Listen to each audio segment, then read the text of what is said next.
From Relay, this is Upgrade, episode 559, recorded Monday, April the 14th, 2025, brought to you by Fitbod, ExpressVPN, and Factor. I am, again, one of your two regular co-hosts, Jason Snell, waiting for Mike to return.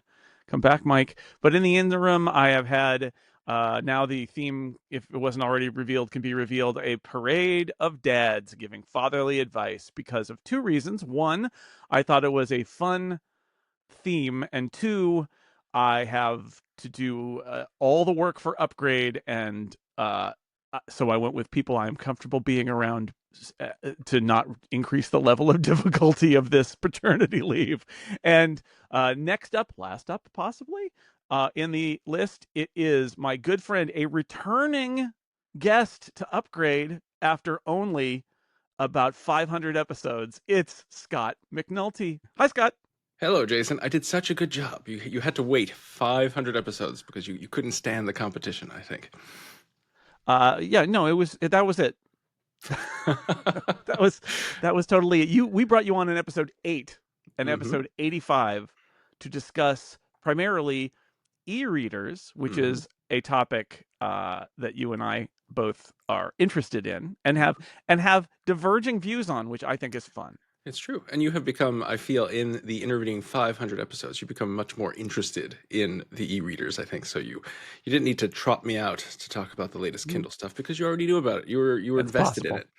There was a time when you owned every e-reader ever released. It's true. I have not. I have since weaned my collection, and I've only focused on things that I will actually use generally. That's good. Which is nice. That's not actually true at all because I still buy additional ones, but I don't buy every single one.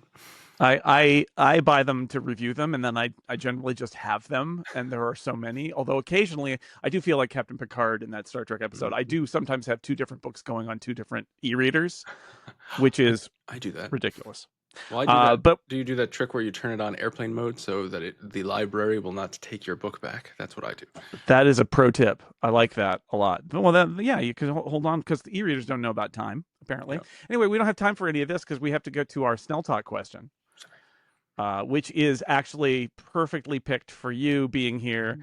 Colin wrote in and said, I, like Jason, love world-building sci-fi. Can you recommend a few book series that I can read that are like Silo in that they have a beginning, a middle, and an end? So I took this to be like world-building, sci-fi, and has an end, so you don't do that thing. I just read a book the other week, Scott, where it was a very exciting book that ends, and it's very clear that and it was published like last year, very clear that there will be at least 2 more books before the story is complete, and none of them will be released before next year. And it's a kind of a bummer, right? Like sometimes it's nice to know that there's a beginning and a middle and an end.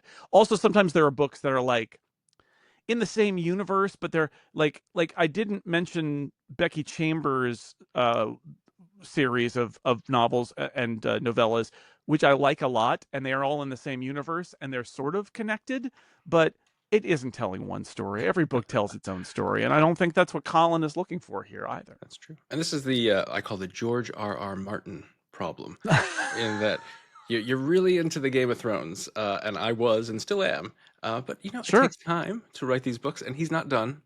And I think it's been over a decade since between the last installment, and I think there are 2 more installments that he's planning, supposedly. And so that's a long time to wait. And I'm not one of these people that's like, why are you watching football, George R.R. Martin, get back to work? But it's an investment, and people don't have a lot of time. So I can understand why you wouldn't want to start a new series that doesn't have an end, because you don't know if you're ever going to get that end. And there's nothing worse than reading a book that or a story that doesn't end. It reminds me of I forget who it was, but some author wrote a really long book, and kind of the economics of publishing is that there's a certain page count where if you go past it, producing a physical book becomes much more expensive. So they split it in half and released 2 books, but they didn't make it clear that, like, they didn't, usually when it's ending first in a series, they like it has a conclusion at least, and then the next one picks up where it is. Yeah. This literally was a book that was cut in half, so it just stopped, and then the next book starts. I don't like that. Was that blackout all clear? by Connie Willis? Because that was the one that I was thinking of. A similar one, but this is I think Scott Westerfield wrote a science fiction, two science fiction, well, one that turned into two. He wrote one. They released two. Exactly, and so it was very discombobulating. Yeah, but luckily in that situation, they were both released, or they were both available. I don't know when they were released, so I read the next one immediately because I was like, this is not done. Yeah, the book continues. All right, so I wrote down a bunch. You wrote down a few. Colin, and anyone else who's interested in sci-fi world building with beginnings, middles, and ends. The ones I wrote down: M.R. Carey's Pan-Dominion duology, which is about parallel universes. There are 2 books. They do feel like 2 separate books, but they tell a single continuing story that has a beginning, middle, and an end.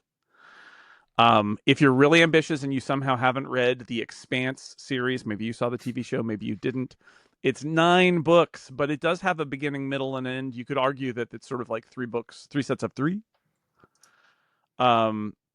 Adrian Tchaikovsky, there are so many.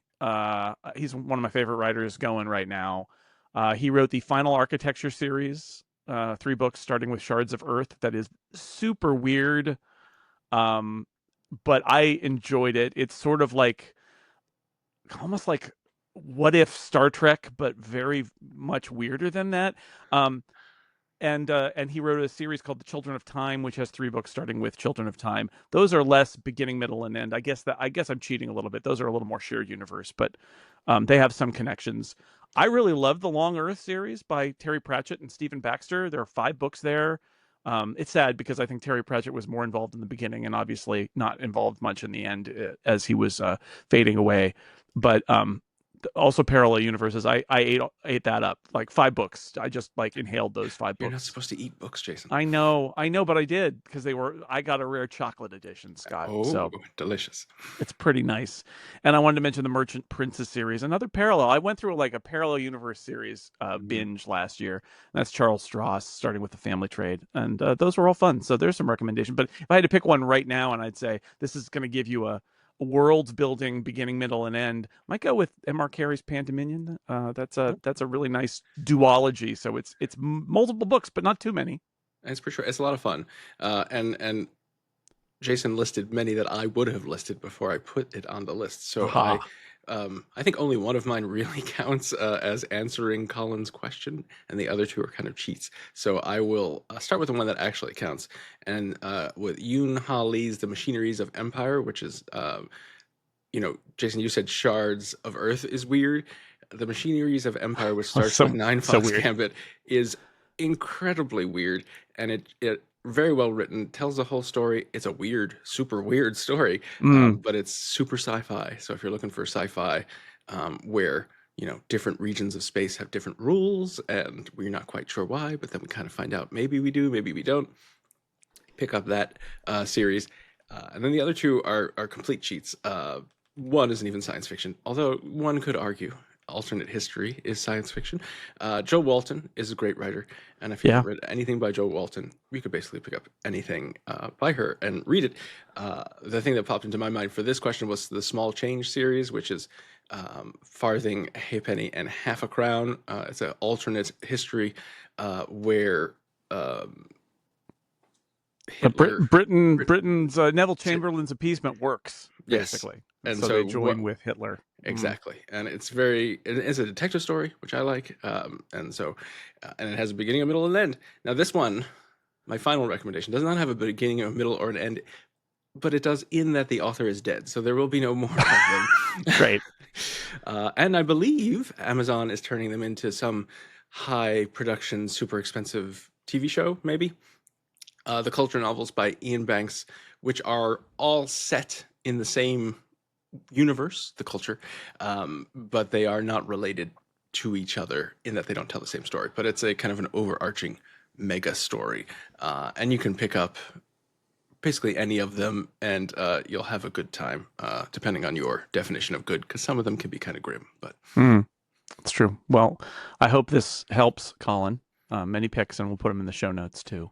Let's move on to fatherly advice that I have now admitted to is really a very loose concept, because I decided I wanted to reduce the amount of production effort required while Mike was gone, because I have to do the ads and I have to do the prep and I have to do. People out there should know that I already appreciated Mike. You may not know, but I know how much work Mike does to make Upgrade happen, especially given the time zones that I essentially roll out of bed on Monday morning and do a podcast, because Mike's had all day to work on the show prep. And that hasn't been the case for the last 8 weeks or whatever. So anyway, come back, Mike. And in the interim, Scott, do you have any words of wisdom or observations to impart? You have twin boys. I do. Oh boy, there are a lot of McNulty boys running around. So many.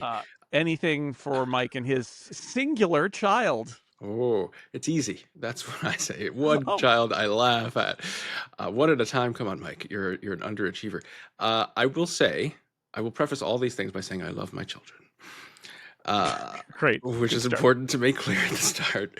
I am not one of those people who has ever thought of that they would be a father, or who, now that I am a father, defines myself by my fatherhood. And that is no judgment on the people who do, because I think that's great. Live your own lives. But it's not something that comes naturally to me, and not something that I was ever interested in. And in fact, when I started dating my wife, the first thing she said to me was, I want to have children. You have to be okay with that. And I was like, okay, fine. That's not actually going to happen, but we'll do it. And then many years went by, and I thought she forgot, but she didn't. and so we have kids now. So it was an adjustment for me. And I knew that I was mostly afraid that I would love these children so much that it would just make me worried all the time, because I wouldn't want them to get hurt, because that's kind of how I am. Like, if my wife is gone for slightly longer than I think she should be, I assume she's dead. And so that's just my personality. And now, it's your worldview, yeah. Yeah, exactly. With children, it is amplified like a million times. And turns out I was right, because I'm just constantly worried that they're going to hurt themselves. So my real advice, I think, is that children are more resilient than you might think. It's really hard to screw them up if you love them and are providing the basics for them, or even beyond the basics, right? If you're a negligent parent, that's super easy. So that still happens. But if you love your children, chances are everything else will fall into place. It will be amazing. It will be annoying. It will be exhausting. It will be 100%, maybe 1000% more work than you think it will be, even if you think it is a lot of work. Yeah. And my kids are 5.5, and I talk to parents like Jason who have older children, and I'm like, when does it get easier? And the answer is, it does not get easier. It just gets harder. It's different. It's just different, right? Yeah. So, because you know, they have they start developing opinions, and they want to do things their way, which is not the right way. That's so right. I think the biggest, and this is not amazing advice at all, but it's just, relax. It's gonna be okay. You're not an expert. And also, the other thing that I would recommend is related is, don't compare yourself to other parents, and don't judge other parents' choices. We're all trying our best. And, when I didn't have children and I saw a parent like scolding their child in a supermarket, or not scolding their child when they were doing something, I might have thought for a second, why are they doing that? And now that I have children, I know sometimes if you are just at the end of your rope and you just need to ignore your kid ripping open that box of cookies in the middle of the supermarket, you'll pay for it, you'll clean it up, but you just have to pick your battles. Yeah, you know the context of your own children, and nobody else does. So it's absolutely true. I think that's great advice. One of the things that I say often to parents of young kids is, we would not have made it as a species if children, think about during the earliest days of humankind, children have to be resilient. They have to be not just emotionally, but physically, literally, if you could kill your baby by dropping it on a rock. I mean, don't drop your baby on a rock, to be clear. Jason's fatherly advice: drop your baby on a rock. If that was the case, we wouldn't be here, because all babies would have died, right? The fact is, the babies' heads are really hard. You don't want to do it, but we're resilient, and babies are tough. and don't test this, but I'm just saying, Jamie had a thing where she had her elbow could get dislocated very easily. Like you could literally like pick her up, pull her up from sitting, and sometimes her elbow would just kind of like go poop, and she'd go and we just learned to go beep, and like pop it back in, and it's just like amazing. Like it comes off, but it goes right back on. So they're amazing. So they're not. You worry, but like that it's a China doll when you get a baby, but actually, they're gonna be able to deal with stupid things parents do, because we've all survived the stupid things our parents have done. And you're exhausted and you make poor choices, but it's going to be all right. There's going to be another choice. It's true. And you're going to make the right choice then. And I do think I don't know when they released your children from the hospital, if you had to do this, Jason, but before they gave us our child, I know we have 2 children. One got out before the other. Is they had made us watch this video about don't shake your baby. Oh, interesting. And I thought to myself, who would ever shake a baby? And then I got a baby.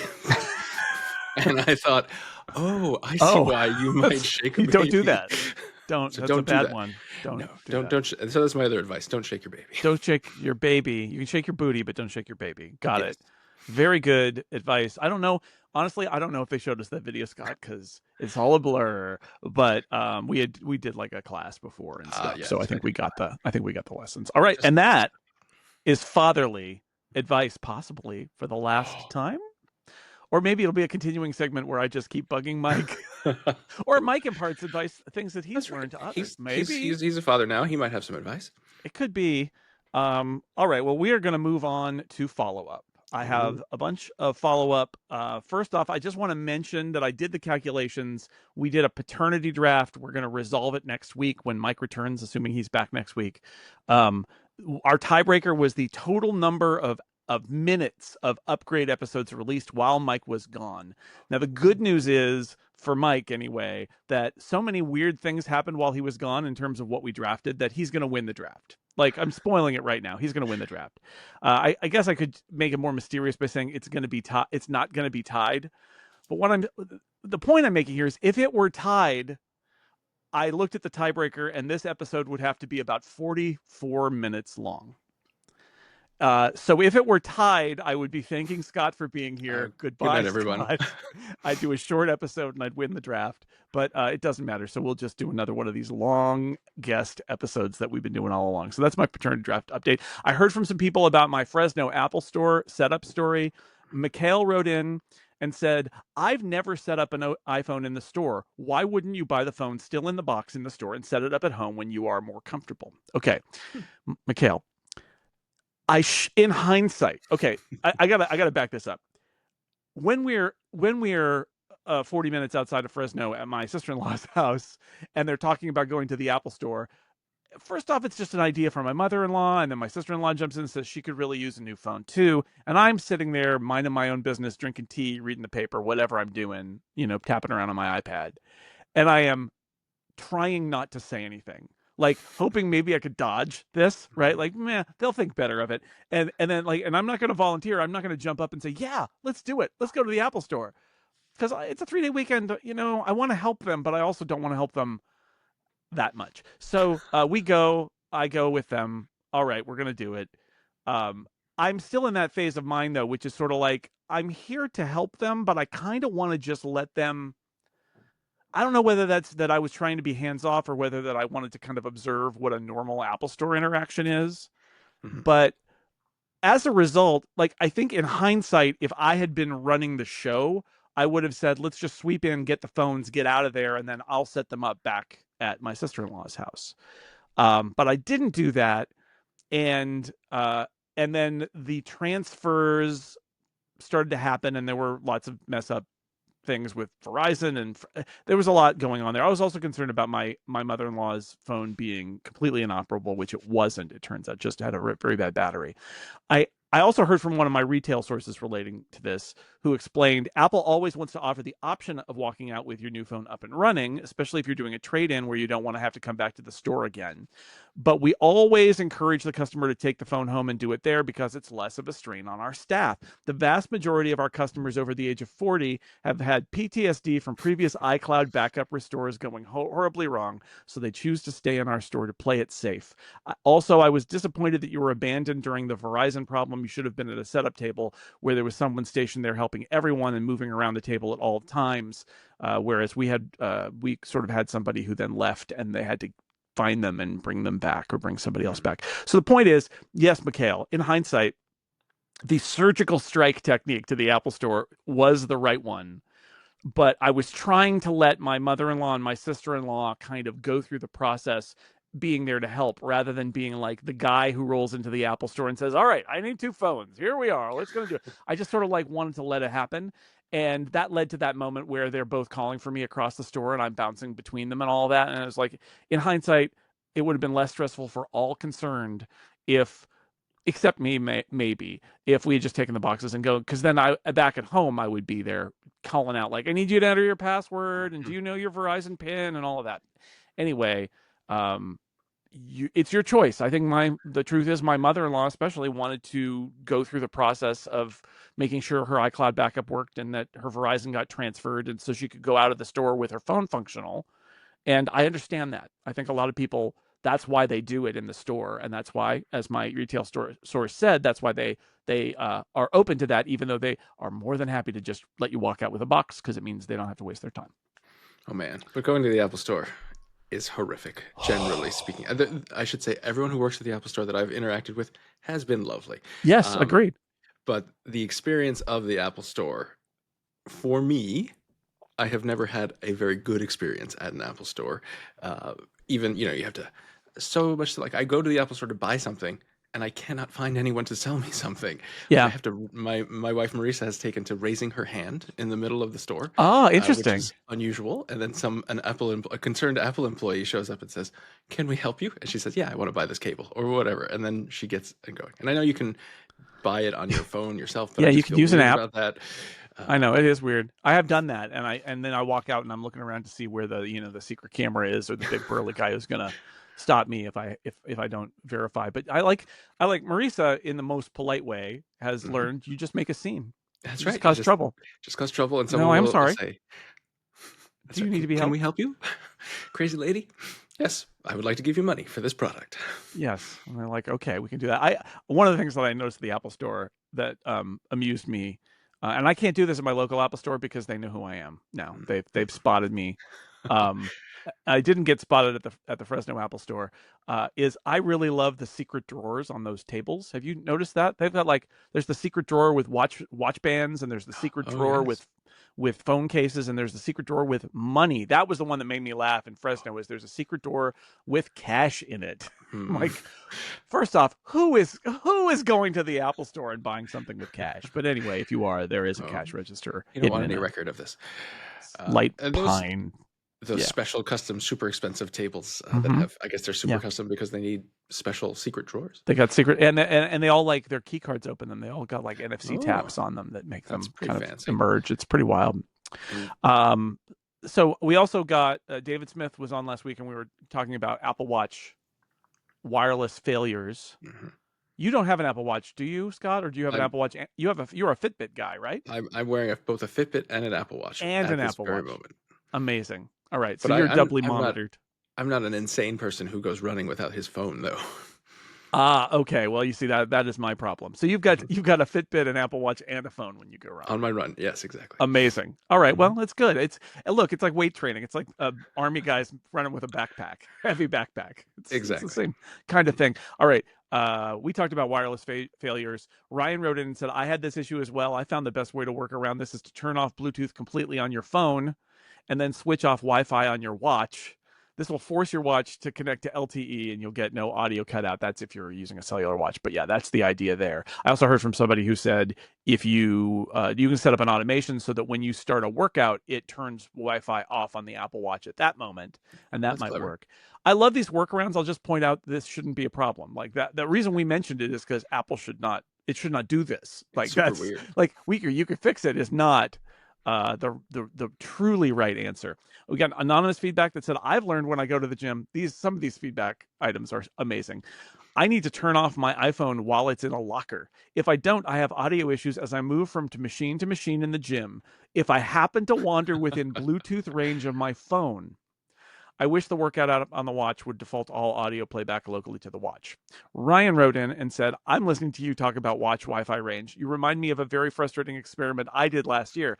I use over-the-ear noise cancellation headphones when I mow the lawn. Last summer, I tried on at least 3 occasions to use my watch as a music or podcast source. I kept having weird issues where audio would drop or go out on one side or the other. I started testing it and found it was occurring when I went in and out of Wi-Fi range with my mower. It was infuriating to discover. And then Chris threw in, this reminded me of an issue where I can't get directions in CarPlay if I'm in the driveway to the stop sign because it is still seeing my Wi-Fi but can't quite get a signal even though I have offline maps downloaded. And I think a lot of us have experienced that. If you're pulling out of your driveway and you're not driving and you're sitting there with your phone and there's that like interim moment where it thinks it might get back on the Wi-Fi even though the Wi-Fi is already gone, Chief. It's gone. And it is not yet willing to say, all right, I'm going to stop grieving my Wi-Fi and start using the cellular connection. So Apple has some wireless handoff issues is what I'm saying, Scott. Sure does. And more people are using their watch without their phone than I anticipated because I feel like I never want to leave my phone anywhere. I take it with me everywhere I go. I understand it. I mean, you also live in like a city where there's stuff. I'm walking the dog or running around a suburb neighborhood where there's no stuff. I mean, I can pay for stuff. I know that almost everywhere here, I can pay for it with Apple Pay off my watch if I need to. And if my phone rings, since it's cellular, I can get that call and I can get texts and I can do all of those things. And I don't have a cellular watch, so that also complicates things. That makes it a little bit tougher case if you're completely out of contact when that's going on. Anyway, thank you for that feedback. And then there's more. Frenemy of the show, Griffin Jones from Cult of Mac. Griffin knows what he did. I've upgraded him from enemy of the show to frenemy of the show now. Oh. Griffin's been very helpful, while still also potentially a foe. Griffin wrote, I tested the ambient music feature, which we talked about last week, on 2 phones, one with an Apple Music subscription and one without. So this is really interesting. On both, each of the 4 moods have 4 different sub-playlists, but the selections are entirely different. For example, Chill has Piano Chill and Ambient Chill with Apple Music, but without it has Laid Back Lo-Fi and Ambient Unwind.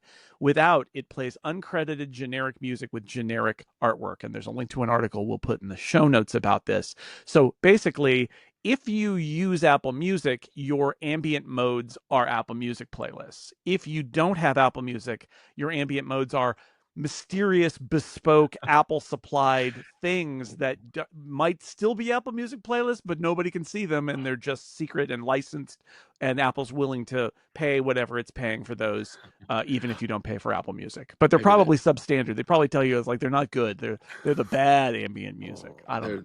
They're generated by Apple Intelligence, maybe. That's where all the work has gone into. I hope generating not. Those. I hope not. But thank you to Griffin. Upgraded to frenemy. Maybe a friend of the show eventually. We'll see. Tariffs. I have some follow-up about tariffs. We talked about tariffs a little bit, even though David and I didn't want to. Then they changed. Then they might be different, but not gone, and would still be over China, but maybe not other places. And then there was a 90-day extension. But then over the weekend, the Treasury Secretary said they were going to come back. I don't want to waste anybody's time because this will just keep changing.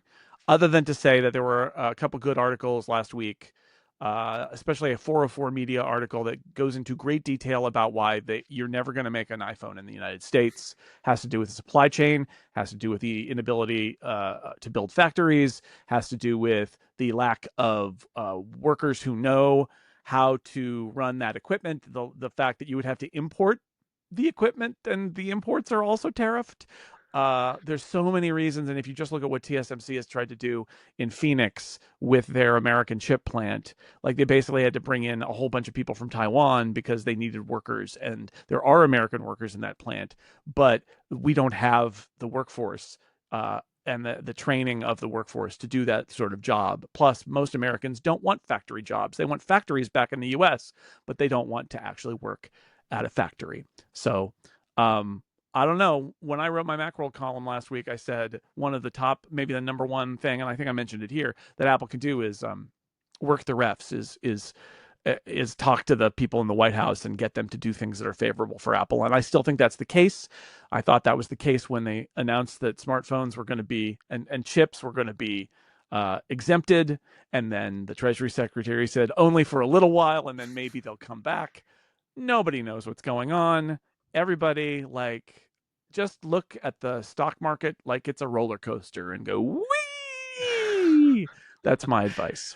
Oh man, yeah. I think nobody knows what's going on. Not even the people who are making these decisions seem to know what's going on, which is the most terrifying part. Yeah, it is a little bit disturbing. In fact, perhaps more than a little bit. Yes. This episode of Upgrade is brought to you by Factor. You might be feeling it's time to optimize your nutrition. If that's you, Factor has chef-made gourmet meals that make eating well easy. They're dietitian approved, ready to heat and eat in 2 minutes. You can fuel right and feel great no matter what life throws at you. They have all sorts of different kinds of Factor meals. They can help you meet weight loss goals. They did a randomized controlled clinical trial with their keto meals, and it's worth noting results will vary. But that's a great option, and there are many others, Calorie Smart and Protein Plus, in addition to keto. So you can pick meals tailored to your goals. They always arrive fresh and fully prepared, so they're easy. They can also extend the Factor control over your nutrition with smoothies, breakfasts, grab-and-go snacks, and more add-ins. Reach your goals this year with ingredients you can trust and convenience that can't be beat. Factor I like this about them. They will every so often just send me a box of Factor meals because they want me to have a description. I had a Factor meal. I had a great pulled chicken, shredded chicken with bacon last week. It was really great. It made my house smelled like pulled chicken with bacon all afternoon. It was kind of pleasant and smoky and nice. And but I will say many of my Factor meals are not eaten by me because my wife goes to the library every day to do her job, and she takes the meals with her. And let me tell you, most of the podcast stuff that gets into the house, she just looks at and goes, forget it. No, not interested. And instead she tried a Factor meal, and now she steals my Factor meals. I was listening to a podcast the other day, and some buddy was reading a Factor ad, and they said, my wife takes the Factor meals with her to work. And I thought, hey, wait, that's my bit. What are you doing? Is that part of the copy, Jason? Is everyone? Everybody's mad at, I think it was the Flophouse. They're like, everybody, they're so good that they don't stay in the fridge. That's my point. And I'll also mention that we were worried about my mom's nutrition, and we started sending her Factor meals too. And she has reacted very positively to them. And that's great because we need her to eat more stuff. Eat smart with Factor and get started with factormeals.com/upgrade50off.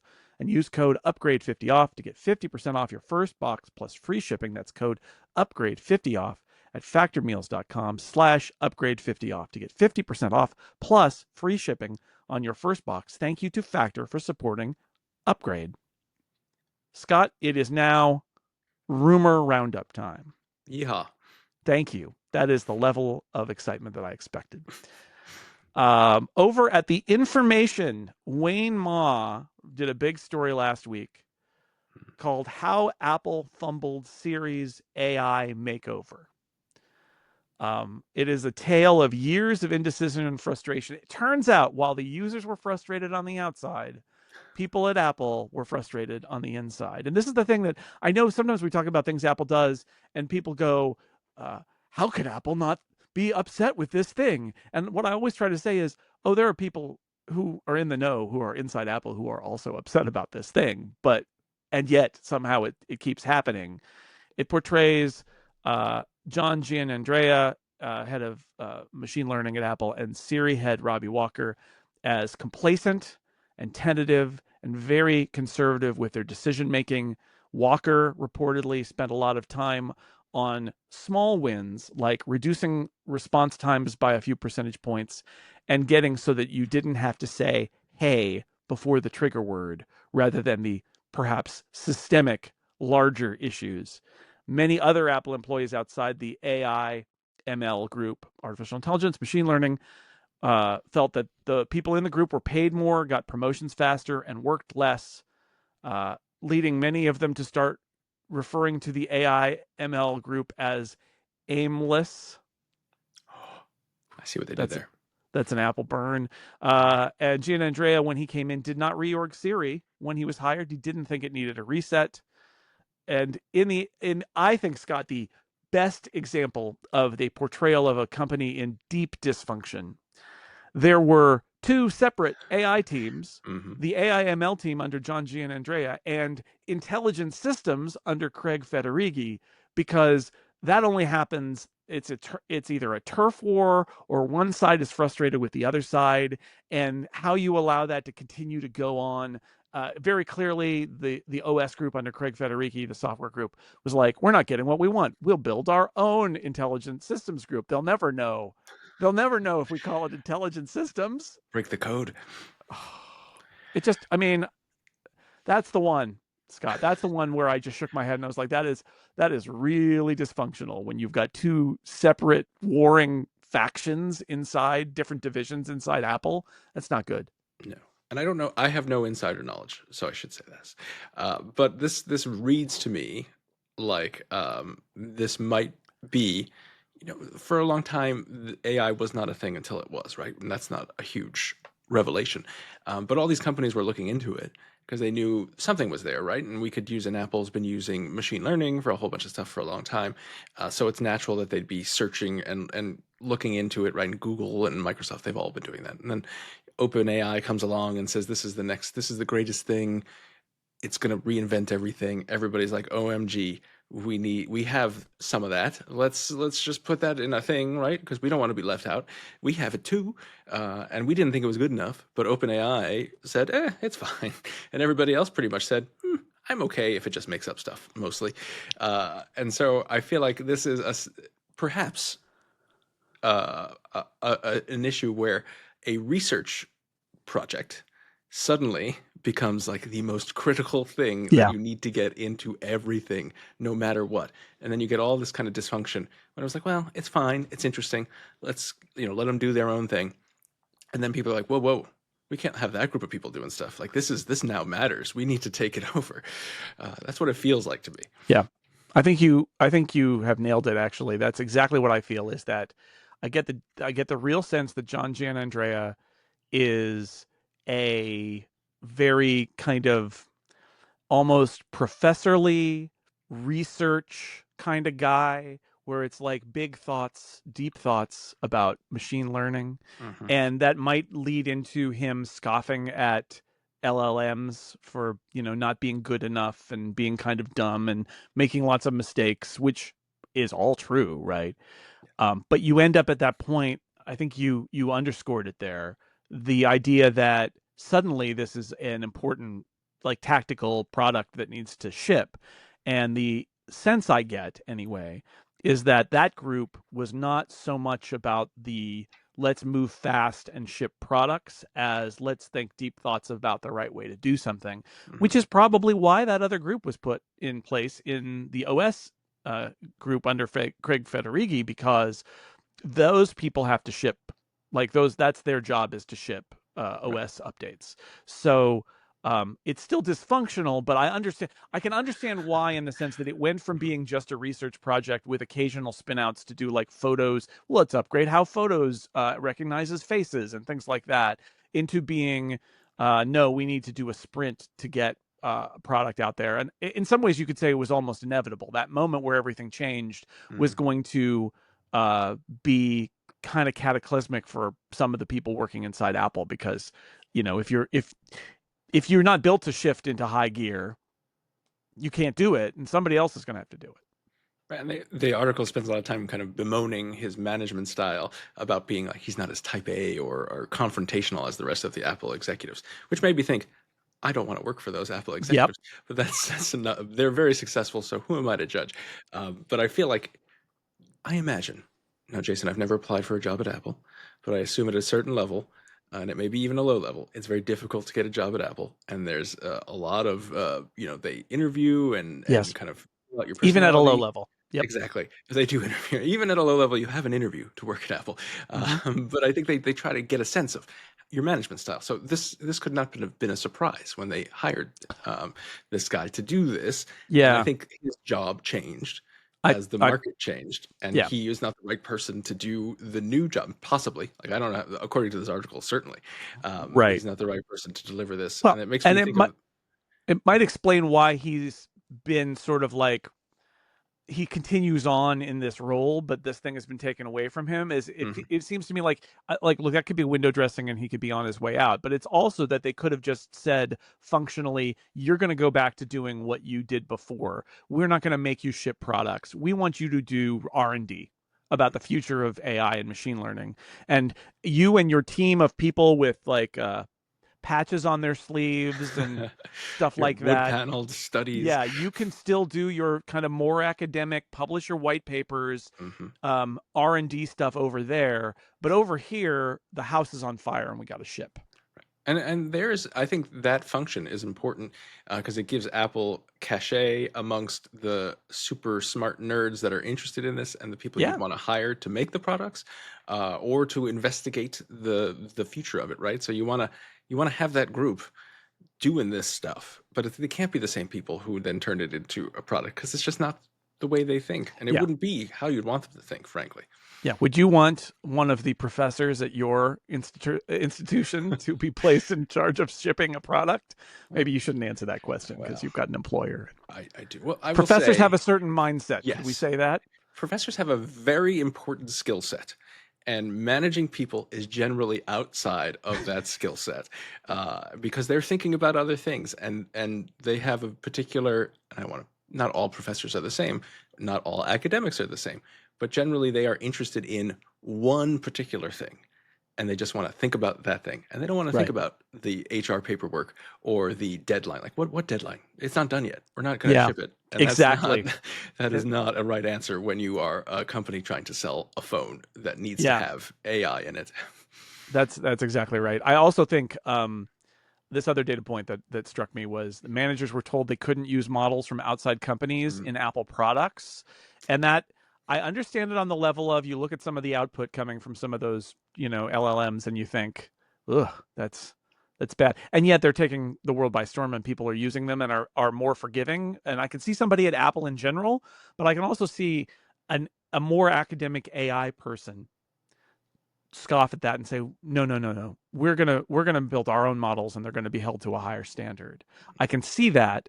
That is, though, that is not invented here syndrome, and apparently according to the information, Craig Federighi has reversed that decision. There was interesting speculation that Federico Viticci made over the late last week, where he said he wondered if what that meant was not necessarily that Apple would have other companies' models running on the iPhone, but that they might use other companies' models to help direct their training of models, which is a possibility.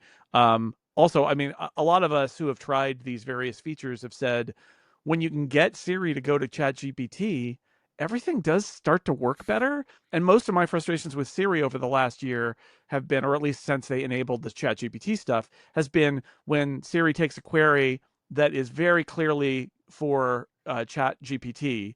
I haven't said it, but like it's clearly an answer ChatGPT can give. And occasionally Siri will be like, no, no, no, no, no, I got this one, and then gives me the wrong answer. So I wonder how they will handle all of that. Also, speaking of dysfunction, I wanted to mention the Siri team apparently hadn't actually seen those features that have now been delayed before they appeared at WWDC. They're like, "What? That's great. What now? Say what now?" And Siri's gonna do what? that left unanswered in this story is who exactly decided that even though those things kind of didn't exist, they were going to be animated and acted out and put in WWDC's keynote. Because that is part of the fault here is deciding those things or decreeing the reality, even though reality does not match. Not great. Not great. No. Really good demos though, or not even demos, whatever they were, Whatever. videos. Videos, amazing Mm-hmm. videos. Some of the promised Apple Intelligence features are apparently coming this fall, according to Trip Mickle, my favorite Apple reporter at the New York Times. Turns out he wrote a whole story about Apple losing its way again. Mm-hmm. It's his What's it's his wrong with thing. Apple? It's his thing. It seems But to be he thinks what's wrong with Apple is they are selling a super successful product, but haven't made one that's equally successful. right. Also, they don't listen to the designers anymore. That's what my understanding is. You just need to listen to the designers more. That's what led to that gold Apple Watch and the Vision Pro. Perfect. Listen to him more. I am very clearly not on his side and not on their side, but I will say this. In there, he says they haven't canceled the revamped Siri. Of course not. They plan to release a virtual assistant in the fall capable of doing things like editing and sending a photo to a friend on request. 3 people with knowledge of the plan said. So that means that at least they are planning in the fall, not like sometime next year, to bring those missing features like personal context, on-screen awareness, and app integration. We'll see let's see how it works out for them. But it's a tidbit from Trip Mickle, so I'm going to put it in there. The sheriff of the rumor roundup, Mark Gurman, in his newsletter over the weekend had a little bit about the new plan for Vision Pro. This has been a question: is like, what does Apple do next with the Vision Pro? And he says they have now decided to work on making a model that makes the headset both lighter and cheaper.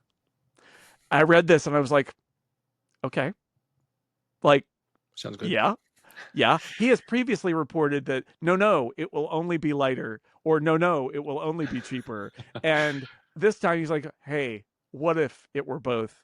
And like, clearly the 2 worst things about the Vision Pro are its price and the fact that it is uncomfortable to wear for long periods of time for a lot of people. And that they probably put things in it to make it heavier that are not necessary, or to make it more expensive that are not necessary. And you could learn from having that product out in the world and make a version that addresses, if not completely, addresses both of those issues. You make it a little lighter, you make it a little cheaper, it will be a little bit better. So good. Yeah. I mean, I hope it's a lot cheaper, but that's just... Yeah, I don't know if they can make it a lot cheaper right out of the gate, but like, if they keep pushing, eventually they can make one that's, but like, even a little bit cheaper. I've said this a lot, but like, at $3,500, you will get some people, if you could offer like live NBA games from courtside, who would be like, sure, I'll do that. At $2,000, you'll get way more of them. Not as many as at $1,000, but again, it's like a process. It's just a process to get it down there. Also, he reports, Apple is still working on a Vision Pro. He said they killed something that was a AR glasses that tethered to a Mac, which, like, so you can have the freedom of AR glasses, but a tether to a Mac. But have a Mac attached to you. Yeah, you could walk around your neighborhood holding a laptop in front of you, maybe. I don't know. I never understood that report at all. It sounded very much like a skunkworks project. But now they've said, well, it'll be a Vision Pro that plugs into a Mac, which I'm wondering, like, is that a separate product to the Vision Pro? It's something that's like lighter, apparently. But if it's a Vision Pro or AR glasses or a VR set, I don't understand quite what this means, but I think he feels the need to follow up on his various tethered glasses reportage with this one. Well, I mean, I guess they want to have, well, I don't really know what Apple wants with the whole Vision Pro. And I should say I've never used the Vision Pro, so I have no opinions about it as a product. But I imagine they want to have different flavors for people, like different steps as they do in their other product lineups, right? So you want to have you get the cheap one that just plugs into your Mac, and X is I guess the main thing would be it'd be a big fancy display for your Mac. Yeah, virtual display thing, maybe. Because that was the latency issue, right? And so, and I guess he mentions like medical uses and things like that where they want low latency. Right. So they want a tethered connection so that they don't have any network hiccups during surgery, which makes sense to me. So it does seem to me, though, that it would be like a graduated kind of, these are features for one product. So you would get the one that only tethers, but then you could upgrade to one that doesn't have to tether but can tether. It would be weird to me that if there was a tethering option, you would buy a more expensive one that can't tether at all. Yeah. Well, this is why I think what he's talking about here is things that they're exploring that aren't products yet. The making one cheaper and lighter, again, not really much of a report. It's like, but that is the thing you would do to make a final product that you could ship. But in general, it just sounds like these are the things they're exploring. And like, one of the applications is, what if we could make something that was presumably cheaper and lighter because it wasn't doing as much on board because it was attached to a Mac, but it enabled applications in medical and maybe applications for developers or for other people who are using it as a virtual display as the primary feature. It sounds like they're exploring it. The tidbit that I thought that was the most interesting in the whole Gurman piece was that Tim Cook has this at the top of his priority list because and you could look at that and say, but the iPhone should be at the top. Like the iPhone is doing okay. He wants to beat Meta to the real AR glasses, and this has been the case. This is why this project exists, is that Apple doesn't want the iPhone essentially to be replaced by a thing you just wear like glasses that does everything an iPhone does and more and just sits on your face, because that's the thing that might kill the iPhone, and that's where all their money is. And that's not happening in the next 5 years, not really. And I think for it to be a product as broad as the smartphone, it's probably more like 15 years away. But if you're Tim Cook and you got all the money, you say, let's just keep pushing, because there's nobody else doing this other than Meta. And the last thing we want is Facebook to own the future. So keep working on it. And I think I don't have a problem with this being a top product priority of his, as long as we all agree it's long game stuff. It's decade away stuff. It's after Tim Cook is no longer CEO of Apple kind of stuff. In fact, he's just trying to push it forward and get it closer to reality. And the thing that makes it so interesting to me, this quote, is so Tim Cook's top priority are these fancy AR glasses, which I understand. As someone who wears glasses, I would like my glasses to do more for me than help me see, which is a fundamental thing and a good bonus. So good I say start. Thank you, glasses. But it's interesting to me that they end up with something called with the Vision Pro as a starting point when you want to get to AR glasses. It seems like an interesting kind of entry into it, because they are similar products, but they're so fundamentally different that I don't really understand how you end up with the Vision Pro if you're trying to get AR glasses. My understanding is that the AR stuff is just not ready enough, and you need so much computer hardware, and that's why this is why the Vision Pro has pass through and has all those cameras on the front. It's pretending to be an AR device, but it's not, because it can't be. So, and that I'm glad you brought this up, because I think Vision Pro is definitely Apple's attempt to start making a big clunky version of what they want to make in 10 years. The other part of this, and Meta is already experimenting there, is what can we do in a glasses shape? What can we do up there? And the answer is it's got to be super lightweight. It's tethered to a phone, but it's got a camera, it's got speakers, it's got a microphone, and it's the Meta Ray-Bans glasses. And Gurman also mentions that Apple is still working on glasses with camera and microphone like Meta. Now, Mike and I talked about this earlier this year, and we're talking about how, I think what I said is, is Apple capable of maybe like making a product in a year? Or is everything a 5-year plan for them now? And like, I feel like Meta beat them out with this product, and that it's essentially AirPods in a glasses shape, and they have all the pieces here, and they should just crash course make this product, because I think it's a great idea to add to Apple's list of things. Now, they got to make their Siri better and all of that. Totally true, but that's a larger problem with everything that they've got.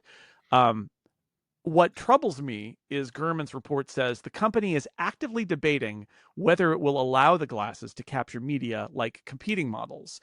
And this, first off, I feel like this is one of the great dangers of Apple right now. We said it before about the AI stuff, and I think it's here, which is Apple says, no. We hold ourselves to a higher standard. But it really is sort of like, it's not invented here. We don't trust Facebook. People don't want cameras in their glasses because they'll feel surveilled. And it's like, well, no, people want cameras in their glasses because then your phone can say, oh, there's this thing ahead of you. I know where you are. And not to be too cynical here, but feels like the horse is out of the barn, folks. Like the Google Glass moment, when everybody was like really offended that people were walking around with cameras, something happened between then and the Meta Ray-Bans, because I'm sorry if you're not, but I'm going to say generally, people are over it. Like, we live in a society with cameras everywhere. And especially if the goal is not surreptitious photography, but sort of assisted, photography when you want it, but also just like AI assisted information gathering. It's a great accessibility story. There's so many interesting things about it. And to say, well, there's a hot product out there from our arch rival in this category, but we're not sure we feel comfortable making that product. It's like, what are you doing? It reads to me like, it's shrouded in the privacy thing, which I know Apple uh, prides itself on valuing privacy. But it also reads to me like, well, we've got this iPhone and it has a really good camera on it. Do we want to compete with ourselves? Like the iPhone is what we are selling people. And even though this is kind of trying to future proof it, and maybe iPhones turn into glasses and nobody has phones anymore and everyone has smart glasses in 10 to 15 years, we're living in the now. So do we want to compete with our own selves on that? Yeah, I sometimes I think that the story of Apple right now is that they are too often letting perfect be the enemy of the good or the great. It's just not up to our standards. Like in some categories, I don't know. I don't want to say lower your standards, but in some categories, it's like compete. You need to compete. What are you doing? I mean, if OpenAI has taught us anything, people will put up with a lot to A get lot of garbage. a Yeah, lot of yeah, garbage to get, exactly. because there are those moments when you're using any of these AI tools, these LLMs, where you are amazed at what it does, and it kind of shields the fact that it has completely made up. I Oh asked yeah. it about a book, and it just like to make a summary of a book that I'd read, and it just completely made up the story. Oh, I Uh, asked if there was a sequel to a movie, and it invented the sequel and all of its cast. which is amazing. Not what you want, but it's Yeah, amazing. I think that was Google that I asked that of, because you would expect a Google search to find truth, but it instead made up things. Yeah, and that's the point. Is I know Apple wants to be better than that, but also that is what they're competing with. Hmm. And if you there is something to be said for entering that space and then with a product that's kind of like shaky but gets better, because which is what OpenAI is doing, because the alternative is you're not in that space, and by the time you get there with something that's better, it's too late. It's gone. They walked away with it. And that's a difficult decision if you're inside Apple, but I think that a lot of that AI story is about the um, forces of shipping products against the forces of a little more academic research. We hold ourselves to a higher standard, kind of thing, and it's an interesting to see how it plays out. I have one more piece of rumor roundup I wanted to throw in there. Mark Gurman mentions iPad OS 19. He says a big theme of WWDC will be iPad OS, which I find strange on the face. He said it will focus on productivity, multitasking, and app window management with an eye on the device operating more like a Mac. That is literally it. That's all he says. I don't know what this means. I fear that it means they're gonna keep tweaking Stage Manager. And great, okay. I think that a lot of people who use the iPad would say that multitasking and window management is not the best. Productivity, I don't know what focus on productivity means. Does that mean like you'll be able to let an app run in the background and it won't auto quit, and you can export a video from Final Cut without leaving it open in the foreground like you're using a Mac in, System 7? I don't know, but what I want to say about this report is it's the software. Like, it's the software is the problem. It's the software. Moving a window around on the screen is not the problem with the iPad. It's what's in the window and what can the app that's in the window do for you. And that is where everything on the iPad is so incredibly limited. And that is by Apple's choice. So I as a somebody who uses an iPad all the time, I look at the improved productivity, multitasking, and app window management and like, awesome, thumbs up, great.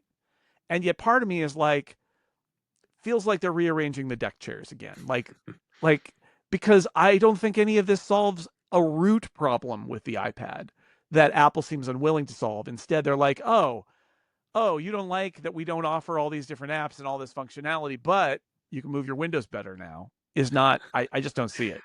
That's why I don't use my iPad. Moving my windows around, very difficult. Oh yeah, Uh, now, almost impossible. I was thinking about this because the iPad is really like an in-between product, right? You've got your iPhone and you've got your Mac, and then in between it is your iPad. Or I'll speak for myself. That's how it feels for me, right? Because I'm sitting at my Mac Studio right now. If I want to do real stuff, I come in here and I use my Mac Studio.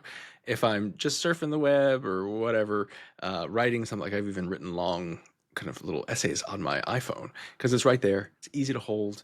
I Mm. know how to use it. It does everything I want.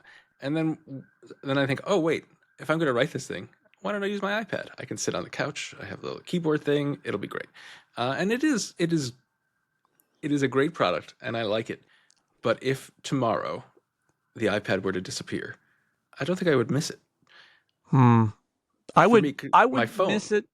I would miss it only in the sense that I really like the reason that I've gravitated more to the iPad is I like not having a whole laptop with a keyboard sitting on my lap when I'm watching TV Mhm. or when I'm in bed in the morning drinking some tea and scrolling through stuff. Like it's nice, but that could be solved. This is the other one of the great mysteries here is that there's this rumor that there's a giant foldable iPad or something that Apple is working on that looks like a laptop but sort of not, and none of us can have decoded whether that's really an iPad or it's a Mac or it's some weird conversion of them. And it's like, you know what? If I could take my MacBook Pro and pop the screen off into Mhm. and have it be functional as sort of like an iPad, then yes, I wouldn't miss my iPad at all because it's really about that more than anything else is the ergonomics of it. It's true. And this, what is it? The Surface Book. I don't know if they still make the Surface Books that had the detachable screens, but that Right. was a pretty cool. I mean, Windows on a tablet, not great, but Yeah, it's not uh, not good. but it's a But good yes, that's design. convertible PCs do this sort of Hmm. thing, and it's not great, but it's that same. And Apple has sort of steadfastly refused, and that leads us to the same thing, which is okay. There's a Mac over there and an iPad over there, and they don't want to make the iPad a Mac, but that means that the iPad just doesn't do all this stuff. So okay, Well, but they sell an iPad Pro for a lot of thousands money. of dollars. So what is happening? And for me, I think what I want is less a foldable iPad, but a foldable iPhone that can turn into an iPad mini or whatever you Yes, would call it. Because that is the rumor. I That know, is and the I'm rumor. excited about that. I It will love the cost iPad. Yeah. It'll cost way more than both of them put together, but That's the they problem. won't be, you can't put them both together. Tape, you can duct tape them. Yeah, I know, but the idea that you've got your phone when you're roaming around and then you pull it Mhm. out and you go bloop and fold it open It's the dream. and it's an iPad mini. Hmm. That's And I was yeah. skeptical of the foldables, but I found myself in the Xfinity store on Uh I don't Staple like the Town. Apple store. I don't like the Xfinity store either, but they were also very helpful. Although I was trying to unlock a phone so I could give it to my mother-in-law, and it shouldn't have been locked, and they were couldn't figure out why it was Phones and locked. mother-in-laws. What's the I deal with know. that? And so they made me do an annoying thing where they said, okay, it's not on the latest version of iOS, so maybe that's the problem. And I thought to myself, that is not the problem. But I will update it in this Xfinity store. And it took forever. And so I had a lot of time to just wander around. Long story short, it didn't work. And I think what happened was someone just typed in the wrong ID in their system Oh, because someone came over and was like, "Oh, it should work later," and I was like, "Yeah, sure." But anyway, it gave me an opportunity to try. They had a whole bunch of foldable phones there, and I'd never actually used one. It was more of a like I was lusting from afar. But now that I've used one, I can see the drawbacks, the fold and all that stuff. The bend in it is not great, so I can see why Apple isn't rushing to do it. But I gotta say, it's pretty sweet to have this little phone that then folds out into an iPad-ish size. yeah, Um, I can see the allure, and it made me me think. too. For a moment, I thought, well, maybe I could switch to an Android, and then I thought, I don't think so. Yeah, yeah. Yeah, I'm with you there. Well, that is rumor roundup. We've rounded it up, Scott. We did it. Woohoo! I'm a real cowboy now. Yep. This episode of Upgrade is brought to you by Fitbod. When you want to change your fitness level, it can be hard to know where to start. That's why I'm pleased to let you know Fitbod is an easy and affordable way to build a fitness plan that's just for you. Everyone's fitness path is different. That's why Fitbod uses data to make sure they customize things exactly to suit you, adapting as you improve so each workout will be challenging, pushing you to make the progress you want. Superior results are achieved when a workout program is tailored to your unique body, experience, environment, and goals, which are all stored in your Fitbod gym profile. Scott, when I was in college, I worked at the newspaper and they took a picture. It was like a Gulf War protest. So I'm dating myself, but everybody already knows my age.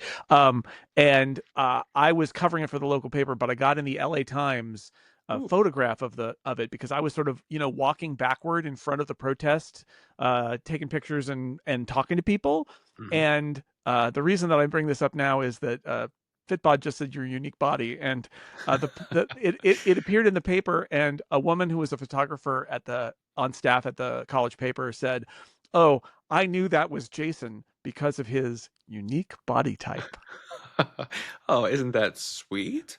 I I don't know. Fitbod tracks your muscle recovery so you can avoid burnout and keep up your momentum, and it builds your best possible workout by combining AI with exercise science. They've analyzed billions of data points that have been fine-tuned by certified personal trainers. You can be sure you're learning new movements the right way thanks to 1,000 demonstration videos. Oh, those are very helpful. I like to learn with the videos because they're like to describe things that I could do to move my body, and I go, I don't even know the words you're using or how I would move my body there. And then like do this thing. I'm like, oh, okay, I could do that thing.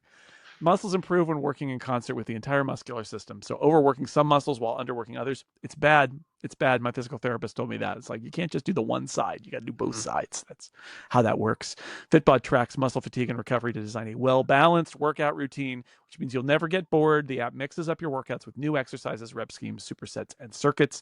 The app is easy to use. You can stay informed with progress tracking charts, weekly reports, and sharing cards. It integrates with your Apple Watch, your Wear OS smartwatch, and apps like Strava, Fitbit, and Apple Health. Scott, you're going to get this data in both places. It's going to be amazing. I love it.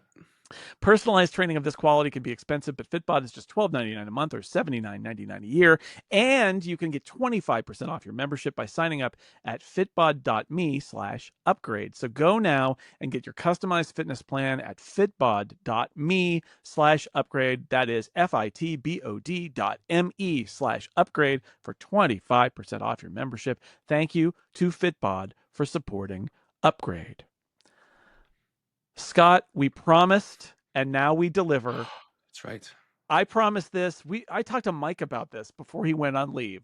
He said, Jason, if I have one request, it's that the last segment before I return be you talking to Scott about e-readers, because then nobody will say, I wish Mike hadn't come back and that the show was just about e-readers now. Great. That's the function I provide. When someone is absent, they say, let's get Scott in here at the last minute. So people are like, please come back. To provide a contrast. Yes, it's true. We haven't had that many people write in week by week, but there's always somebody who's like, boy, I wish John Siracusa and Jason talked every week. And it's like, thanks. That message, I deleted that one before Mike saw it. So, because of his unique body type. Scott, that's a reference that the Upgrade Plus members aren't going to get because it was in the ad. So this is like extra. Sorry, I told a story inside the ad. My apologies. Scott. I'm feeling a little down. I'm a little despondent. Because I'm here. The M4 MacBook Air came out, and the great thing about it to me, as a person who is often asked for technology advice, is that it eliminated a couple of years of confusion where people would say, what Mac laptop should I buy? And I'd be like, well, the M3 is $10.99, but the M2 is $9.99. And I know it's older, but it's still pretty good. And the M4 came out at $9.99. And we can quibble and tech nerds who have different needs are going to say something different. But like for the most part, just get the M4 MacBook Air. Like that it makes it so easy. And the problem I have is I cannot say the same thing about e-readers. We love e-readers. We love reading books. And we did Snell Talk where we talked about novels, and I read almost everything on an e-reader at some point, and I try to write about them on Six Colors. I've had you write some things for me about various interesting e-readers on Six Colors too. I just feel like I don't know what it is. I don't know whether it's that Amazon and Kobo and some of the others are all like so bored with the basics of e-reading that they're just trying to find something new that will drive some sales of this category that is feels so static sometimes. But it seems to be that we've settled on nobody wants page turn buttons anymore. Almost nobody. But color screens, except me. Yeah. But I don't have an e-reader company is the problem. But they want color screens and pens. Yeah. I don't know how. I feel like it's kind of like the smartphone market in that every smartphone you look at is just a slab of glass, right? With like 14 camera lenses on the back of it. That's kind of, I don't know if this is just natural evolution of a product where you just get to, in the capitalism society, you want to get the cheapest thing to the most people possible. And so you just hone in on the least number of features that will satisfy the most number of people. And so you just get, whatever the basic format of an e-reader is an e-ink display that's generally Yeah. 7 inches, no buttons because it's cheaper. Like people might like them, but they break, and let's just get rid of the buttons. And we've got to pay for the touch screen anyway, so why bother paying for the buttons too, right, as we're putting them together? Yeah. I mean, I've got and in my bedside table drawer, I've got a Kindle Paperwhite, latest Mhm. generation, black and white.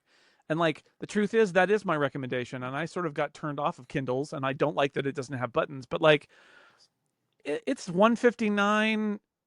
It does what it says on the tin, right? It will show your It's a books. great e-reader. Yeah. If you want buttons, it's a bad e-reader. But Yes, it's true. Actually, if the biggest thing I don't like about it is that it's got a button right on the bottom, so it's so easy to turn it off accidentally. Oh my goodness, that is my least favorite thing about the current lineup of Kindles is that button placement. I don't understand why it's there. It is awful. Cheaper. It's got to be that it's It cheaper. must I be mean, that's the cheaper. only I because that is Kobo tries, and I know that you've got some complaints because there's one Kobo that like the ugh, case covers the power button, but Kobo puts them on the back, and they're sort of depressed, and you have to push them in order to do it. And I've never nice. turned my Kobo off by accident while holding it, whereas I turn that Kindle off all the time. So there's the one button they have, and it's a bad button. I don't. What is happening? I I think would love it's it. In fact, I would love a firmware or like a firmware update that enables a software like a feature, delay a or something. setting feature that makes that button a page forward button instead. Oh, that's clever. So you give me one Uh, button, let me use it. I will And say I'll hold it down to turn it off or something. I don't know. It'll I just go think to it's a good sleep. button. It is a satisfying button to It use. is. Except if you do it It's by accident. bad button placement. Yes. I would quibble with Yes. because I do I think can it's a good always button. feel that satisfying thing when I'm not trying to turn off my Kindle and it goes, ah no, So you're momentarily satisfied and then enraged. and then it's yes, that button press was very pleasant, but in a bad way. So Kobo, I started using Kobos more. hmm Um, there are things What? I like about Kobo, but when I Amazon, after I switched to Kobo, Amazon did actually do a major software update to Yes. the Kindle software, and it's much better than it used to be. It's got better library support. It's got better typography than it used to. It's got a better interface than it used to. It's better. The reading interface and the book interface are better. Like Mhm. I would say it reminded me a little bit of the early days of the iPhone and Android, where I came back to the Kindle after using Kobo, which was so superior to the old Kindle software. And I opened up a new Kindle and I went, wait a second. Like, Things have oh, changed. it's like, and it's just a matter of preference. And they're so close. There are things I still prefer about the Kobo, but they're so much closer. The one that I love about the Kobo is that you can put your finger on the side of the screen and swipe up and down, and it changes the brightness of the screen dynamically. Mm. Whereas Kindle, it's like you gotta swipe down and slide a little slider around and swipe it back up. So little stuff like that, but it's not the night and day than it used to be. But they also seem to be more committed to putting buttons on their or leaving buttons on their e-readers. And I'm just a big fan Want to of stand letting out. my finger rest on a button and then kind of just squeezing a little bit to go to the next page, next page, next page, instead of doing the touch screen thing where you have to go move it, touch, move it back. And I know it's a little thing, but it's not, having read a bunch of books on that new Paperwhite, like it's not unusable. It just is not as nice. It's that simple. But Amazon doesn't seem to think, because now they've killed their high end reader, the Oasis, that had buttons. They seem to just think the buttons are irrelevant. Buttons are dumb. Yeah. That's what Amazon says. I don't know what Amazon says, but I will say I think it's so interesting.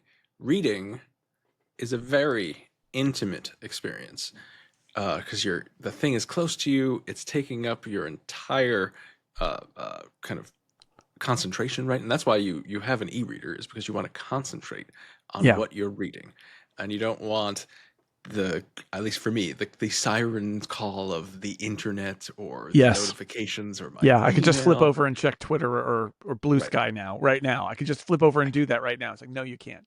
No, you have to go Yeah. pick up you put it down, you got to pick up your other thing, and it's that's why you want an e-reader. I mean, there are lots of other reasons as well.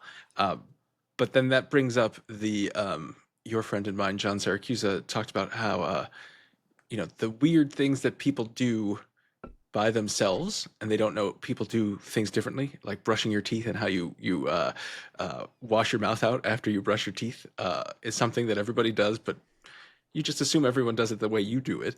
And it turns out there are many different ways people to are do making it. cups out of their hands. People are using cups. There's like people are sticking their face under the tap. I don't even know. There's so many different ways. And there's so many different ways to read, even on a Kindle, because I very rarely am holding my Kindle when I read it. And so I am almost never Right. resting my thumb Right. where You have that a button would case be. I have a where case and and I you put set it it up. down. And then, so I'm going to move my hand anyway. And so while I agree with you that having buttons is nice, I'm not anti-button. Right. It just It is just not doesn't. relevant to the Yeah. way that I generally use my e-reader. And it's just so interesting. And this is what these companies are dealing with, right? Is they have to figure out, well, what is the largest percentage of people doing? Like I'm Right. sure they have lots of data on how many times people who own Kindles with buttons were using the buttons. And they thought, it's cheaper to get rid of Yeah. the buttons. Most Yeah. people Makes it aren't easier to using them, waterproof it. I guess. And there were a long history of very bad Kindle buttons as well. Oh So yes. they did get to good buttons, but there were some bad buttons along the way. Yeah, there was that one I forget the name of it now, but there was the one where it was the squeeze buttons. Oh, So there was a those are little bad. dot on the plastic and it was pressure sensitive underneath. So you had to sort of like squeeze the case. Harder than you would think to Mm. squeeze too. It wasn't great. I mean, I would take that over no button, honestly, but it was not great. It No. was not great. Would you Um, like a yeah. tap sensitive, like a touch sensitive area So that isn't the screen that you this could is just the tap? thing. This is the thing that I've been thinking of is alternatives, and that's one of them. Which is so another complaint I have about the Kindle software is that the Kindle software doesn't auto rotate. On It some models, doesn't. it does. They seem to. Oh, on high end Kindles, My Scribe will auto rotate. your Scribe auto rotate. Okay, the Paperwhite doesn't auto rotate because it's too cheap. They're too cheap to put Yep. an accelerometer in there. And the thought I had is if you have an accelerometer in there, which allows Mm-hmm. you could build it so that if I just tap with my finger on the back of the Kindle, it advances.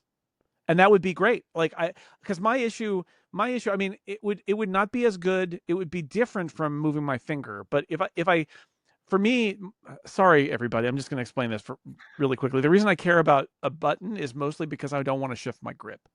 I like Mm. you're reading the book, you're immersed. I don't want to shift my grip. If I have to keep dancing my finger and holding it in a way that my finger is near the screen but not covering the screen because then I couldn't read the words, and then as I get to the last word, I go boop, and I tap it. It's less immersive to me than if I'm just holding it and my thumb is on the button and I go boop, boop, Mm-hmm. boop, and I just can do that forever. I'm making lots of boops today. It's a very beep boop day for me. To mute your Kindle. It's Morse code saying "Come back, Mike." So so it would be different, but I think that there's something to be said for having a standard grip where I could just tap the back. Because part of the problem is using a touchscreen is your finger covers up part of the screen when you do that. So you're not just moving it, but you have to position in a way that you're near the screen but not on the screen. And so I could see like tapping on the back to advance. Now, what's interesting is there are also all these weird Android readers that are out there now. I Mm-hmm. reviewed that the Books Palma, which is it's like an Android phone with an e-ink screen, basically. I bought Um, one. I I like it, but ergonomically, like if I was a commuter, I Mm-hmm. would probably use it. But I mostly just read it in my house, and I don't need it to be my reader to be small like a phone. But there are lots of things I like about it, including that because they're just using a standard Android phone chipset, there are volume buttons on the side that you can turn into page turn buttons. It's like, aha, Ah, that's how they you get you. you cracked the code. I like that kind of innovation. I just keep thinking about like there's some smartphone innovation that could probably solve these problems if the developers of these e-readers wanted to solve them. But I fear with Kindle that, and I don't know, they've got a new head of Mm-hmm. hardware. You know, I don't know how Panos Panay reads ebooks. I don't know what he's I don't know. thinking there. I'm excited because he was very. I'm bringing up the Surface like again, but he was very involved with the Microsoft Surface. Yeah, One of the things that many of the Surfaces had were kickstands. One of the things that I use my Kindle, I have a cover that's basically a kickstand. a So kickstand. Yeah. if they somehow incorporate or make the covers better, I'm very excited. I think he's a kickstand fan, is all I'm saying, Mm, and I'm hopeful that he will bring the you'd be kicking energy it to with the. Panos. That's right. The I stand Yeah, kickstand. so maybe they'll do some more innovation there. I worry that Amazon's hardware they've just that Paperwhite, that 159, yeah, you should buy it. It's fine. Paperwhite feels to me almost like giving up. Or if you wanted to be more positive, you could say the final form. But it Yes, feels they like cracked maybe the they've code. optimized it to the point where that's just what it's going to be. Well, and I think Color. Oh, go ahead. you have to look at what Amazon or any company that's producing a product is trying to do, right? And I think Amazon is not hiding the fact that they want to milk as much money as possible from you and all of your interactions with Amazon. And I appreciate how upfront they are about it, right? Because you buy a Kindle, like they want to make the Kindle a good experience. I do think they want it to be a good experience because that way you buy more stuff on it. Yes. And so Yeah. they want it to be, but they want it to be the cheapest good experience that you can get. And then they're like, well, what are nice things that some people will upgrade, but most people don't care about? So one of the things I really like about the Kobo that Amazon has copied is that it displays the cover of the book, right, that you're reading. Yep. Very nice. And a Kindle will do that too nowadays. You just need to pay Amazon a little bit more money to do it, which is insane, but also very clever. And so I think that's Amazon is just like, how do we get more money from this person who clearly wants to read books? And guess what? We sell books. So let's give them a device that we can sell them books for. Yeah. The color thing is a thing that I put it in with the pens as I think that they are trying to find an audience that is not interested in reading fiction like you and I do, but is nonfiction, or on larger e-readers, it's even marking up documents. And I think the idea, you could probably just use an iPad, but if you wanted to use an e-ink reader because you're reading lots of black and white, legal documents or whatever, and marking them up with a pen, and they've got a workflow that lets you send them off to Dropbox or wherever to your people after you've marked them up, great. But on a little e-reader that also supports a pen, I don't really understand why it's there, other than I guess you could use it as a highlighter, although you can just use your finger for that. I know that the big feature on the color e-reader seems to be that you can now highlight in different colors. So you can have like back in college highlighting a book, and it's like the red is this and the yellow. If you're somebody who's that's systematic, which I never was, but you could do that way. The problem I have with the color, and maybe this will be gone in a generation or two, but I was shocked to discover that the color e-ink screens are lower contrast than the black and white ones. And that's the thing that bugged me the most about the Kobo Libra color, is it didn't perform as well on black and white text as the Kobo Libra 2. And they didn't release a Kobo Libra 3. They only released the color version. And that was what shocked me. It turns out that in order to enable the color, there's sort of across the whole screen, there's kind of a dot pattern. And from a distance, it just resolves as being more gray, like in the early days of the Kindle, where the contrast wasn't that great and it wasn't backlit or side lit. So it was, those were the days when we used to clip book lights onto Kindles in order to read at night. It was a different time. Ask your parents. But so that super disappointed me, because although I don't need color, and the big problem I have also is you mentioned the covers. It's like, well, great, the cover is now in color, but when you turn off the device and let it sit there, it goes dark, so you can't really see the color unless it's in a sunbeam. You can't really see that cover in color. Where you get that book light out and you can put it on. Yeah, just clip it right on there, just for display purposes. The book light is there. So, but I'm going to make an admission here, which is my primary ebook reader now is the Kobo Libra Color. Even though I kind of ripped it when it came out because the screen isn't as good. And the fact is, the text isn't as good, but I don't know about the next generation of processors that these e-readers are using, but I realized that for years I have been willing to use an e-reader that's super slow, because what does it matter? Yeah, you press the page turn button and then you wait and then it changes the page. But the truth is, when you're pressing the page turn button, or you want to adjust the fonts, or you want to check the time, or you want to go back to the home screen, even one generation apart, that Kobo Libra 2, it's so slow. And the Libra Color is super snappy and fast. And I realized, you know what?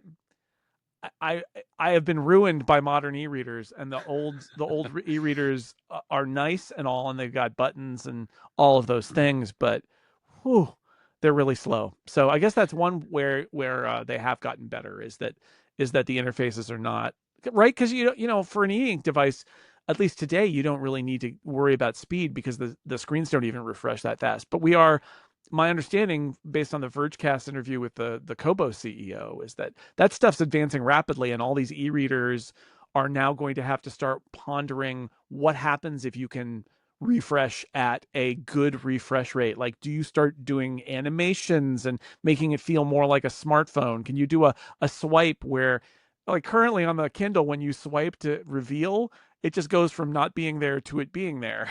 Right. It's like you would never do that on a smartphone, but on an e-ink device, you have to do it that way. And what he's saying is, they're really going to have to start grappling with the fact that they can actually animate stuff. I don't know if that's good or bad, but it's true. It'll be different. I think that's when Amazon has started investing a while ago in the redoing the Kindle OS, right? So that it is much nicer, because as you said before, Jason, Kobo was like miles ahead in the software arena of usability for a long time. And I would still recommend Kindles over Kobos during that time, because it was just so much easier to get stuff onto a Kindle. Yeah. Generally speaking, if you're buying from Amazon. If you don't want to buy from Amazon, that's a whole different conversation.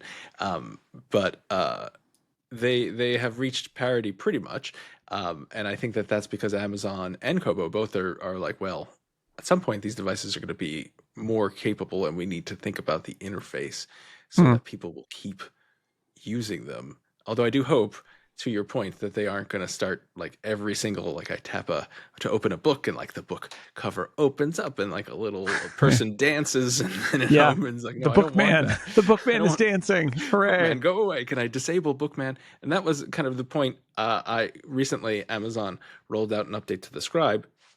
Lovely update. And it includes, like, you would think, I'm not a product manager, but I would think that if you were the product manager for a e-reader, the most important real estate is the stuff that's on the screen, that stays on the screen while you're reading a book. Like, that is like sacrosanct area, right? And Amazon has added a little icon at the top. You can move it either to the right or the left, but you can't turn it off, that you can tap to take a note directly in a book, like kind of like, writing in the margins, which I think is a good feature. But as someone who has a Scribe that I don't even know where the pen is, like I do not use that at all. It's now this little thing that's just standing there, annoying me as I read my book. I've tuned it out now, but it's visual clutter, and I just want to remove it from the interface. I just want an option that says, I understand why you're selling these Scribes. It's not how I use it. Just let me disable that thing. Yeah, it's fascinating to watch, because it feels kind of like being a Mac user back in the 90s, where this is not a category that's hot. It's a category that exists, but like there's so much bargaining where you're like, please, buttons, please, sir, may I have buttons, please, sir, may I turn off this icon? And there's this feeling like part of it, I also feel like it's like being a podcast editor using music apps to edit podcasts, where like Logic is not made for me. They do not want me using Logic, and yet I use Logic. And it feels a little bit like that with something like the Kindle Scribe, where it's like, this is really for lawyers with a pen marking up PDFs. And you're like, I just want to read books, man, on a big e-reader. That's what I want. Screen. I like a novelty size e-reader. Yeah, that's great. And you should be fine with that. So anyway, it's a curious category. I really do recommend that Vergecast interview with Michael Tamplin, who's the CEO of Kobo. Makes me want to root for them. Obviously, this is what they do. This is all they care about. I think their product is good. I think that if you have built up a library of Kindle books, it's very hard to switch. Although what I tell people who are thinking of switching is, here's what you do: keep your Kindle. It's true. And even if you can never get your Kindle books off your Kindle, just keep your Kindle. Unless it's dead, they last a long time. You can even replace the batteries if you really want to look it up. There are ways to do that. You can go to iFixit and they'll do a battery replacement. You can get a used Kindle, but you could keep your old books on the Kindle and then start buying new books on the Kobo. You could do that. Kobo also uses, this is a tidbit I didn't realize, Kobo uses Adobe Digital Editions as its DRM. And what that means is you actually can take a book you bought at the Kobo store, I believe, and put it on other devices as long as they support the digital editions DRM, whereas Amazon has its own DRM because that's Amazon. That's what they're there for. They don't want you moving them elsewhere. So the Kindle Scribe is your go-to right now. I love my Kindle Scribe. I bought books. Is that how you say it? Books. I just say books. I like saying books. It's books. Spooky. Palma 2 because I just wanted it. And I feel like much like my ideal iPhone iPad combination is I can unfold it. My ideal e-reader is a scribe that I can just fold in half. Because I do feel like there are scenarios where I don't want the novelty-sized giant Kindle, even though I love it. It's my favorite Kindle ever. But like if I'm standing waiting for the bus, I certainly use it, but I'd like it to be smaller at that point. And so if I could fold it, that would be great. Because I think the Palma 2 is fantastic. It's a little weird, and it is. It's kind of part of the joy of the product is it's a little weird. Like Kobo and Kindle have kind of shaved off all the weirdness of their products, I think, to make this kind of reading capsule that you can use, but where the books is like, well, there's lots of weird stuff in between, and we can try and figure that out. There have been in the past a lot of weird Kindles and a lot of weird Kobos, and they just don't exist anymore. Yeah. No, and the Kindle and the Kobo are very much like, don't tell anybody it's Android, and the Books Palma is like, it's Android, everybody, and like it's like you don't like this reader, use that, use Moon Reader, use the Kobo reader, use the Kindle reader, use a web browser. There's a the web browser that I have on there is called E-Ink Bro.